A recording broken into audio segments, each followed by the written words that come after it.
فريق اتحاد طنجة في اطار الوطني تحرير الطير.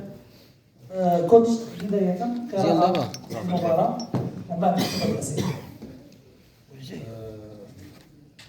المباراة كنا تنتظروا تكون فيها ندية كبيرة نظرا لطبعها المحلي أولا ونظرا كذلك للوضعية اللي تتواجد فيها الفريق ديالنا، يعني حصيلة رقمية جد مزينة في مرحلة الذهاب، ما بقاش عندنا هامش ديال الخطأ، كل مقابلة تنعتبرها مقابلة سد، مقابلة نهائية، رغم أنه ما بقاش عندنا الوقت ولا الهامش فين نفرطوا في النقاط. فريق المغرب التطواني فريق منظم، حالته تعيش راحة أكثر لأنه عنده نقاط اكثر، حصد نقاط اكثر في مرحله الذهاب.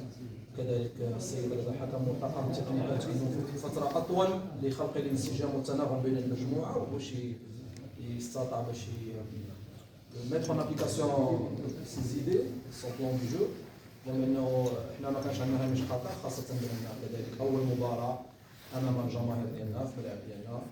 لكن من الناحيه التكتيكيه درنا اون بون اونطام دي ماتش، بدينا بشكل جيد. احنا تنعرفوهم انهم تيلعبوا 1 3 4 3 بارفوا تيدوزو 1 4 3 1. ضغطنا عليهم ضغط عالي، عرفنا بان عندهم مساحات بين الستوبور وبين ليكسونتري، تيكونوا مساحات من ثم جا الهدف الاول. كذلك الضغط عالي، كان خطا في التمرير جا الهدف الثاني. من حسن او من سوء حظنا سجلنا بشكل مبكر، جو با لو دير، مي اون ا جيري في لا بروميير ميطون on aurait pu نشوفوا الماتش. كانوا عندنا يعني خلقنا محاولات كثيره للتسجيل، ما تعاملناش معها بالهدوء وبالرزانه والمناسبتين. اظن انه الشوط الثاني تغير الامور، هما ديجا في لا فان دو لا بروميير ميطون بدلوا لو ديسبوزيتيف ديالهم، ولاو لاعبين مع لي ديفونسور ولاو ورخصوا الاظهره ديالهم باش يصعدوا. اظن انه كذلك حنا خلاو لنا مساحات في الظهر خاصه في الاطراف مشينا منهم. لكن تبقى كذلك هنيئا لجميع اللاعبين. غايا كان حاسما، اظن انه في الشوط الاول جات عنده محاوله خلانا دون لو ماتش، خلانا بهاد ليكار دو 2-0 مشينا دو 1.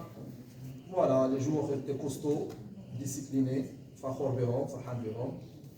كذلك حتى اللاعبين كذلك اللي كانوا في الاحتياط كانت عندهم رغبه كبيره وروح ايجابيه في المساهمه في هذه المقابله. قمنا بالتغييرات اللازمه، ما اون با ريسكي، درنا بوست فوالا. هنيئا لفريق اتحاد طنجة وهنيئا للجماهير الطنجاويه.